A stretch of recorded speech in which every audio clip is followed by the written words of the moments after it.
Hi children, second class పిల్లలందరికీ కూడా very good morning నాన్న. చూడనా, మనము ఈ నిన్నటి క్లాస్లో టిక్ ద రైట్ ఆన్సర్స్ నేర్చుకున్నాం కదా. సో మీరు అందరూ కూడా నోట్స్లో నీట్గా రాసి వచ్చేంతవరకు చదివారని అనుకుంటూ ఈరోజు క్లాస్ని స్టార్ట్ చేస్తున్నాను నాన్న. Answer the following questions. Where did Brab frog live? Brab frog ఎక్కడ నివసిస్తుంది? Brab frog lived in a well. So ఇది ఆల్రెడీ మనం నిన్న టిక్ ద రైట్ ఆన్సర్స్లో ఆల్రెడీ నేర్చుకున్నాం కదా నాన్న. సో ఇది చాలా easy. So where did Brag frog live? Brag frog ఎక్కడ ఉండేది? Brag frog lived in a well. So చూడన్నా, next what did the big frog say about the sea? Big frog see గురించి ఏం చెప్పింది? Sea is very big, peaceful of water, you can jump freely. So పెద్ద frog ఏమని చెప్పిందనా?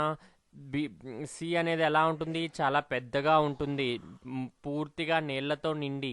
You can jump, నువ్వు ఫ్రీగా jump చేయొచ్చు అని చెప్పింది కదా నాన్న.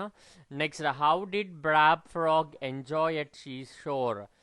చూడన్న, బ్రాబ్ ఫ్రాగ్ ఎలా ఎంజాయ్ చేసింది she షోర్లో?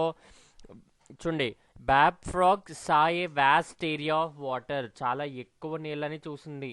He jumped freely here and there, he played with the big frogs.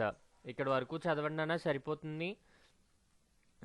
చూడన్న, Brab frog saw a vast area of water, he jumped freely here and there, అంటే ఇక్కడ నుండి అక్కడికి ఫ్రీగా జంప్ చేసింది కదా. He played with a big frog, అంటే పెద్ద పెద్ద కప్పలతో ఏం చేయింది? ఆట సాగింది. సో ఈ 3 క్వశ్చన్స్ కూడా మీరు నీట్గా నోట్స్లో రాసి వచ్చేంతవరకు చదువుతారని అనుకుంటూ ఈ వీడియోని ఇక్కడితో ఎండ్ చేస్తున్నాను నాన్న. Thank you.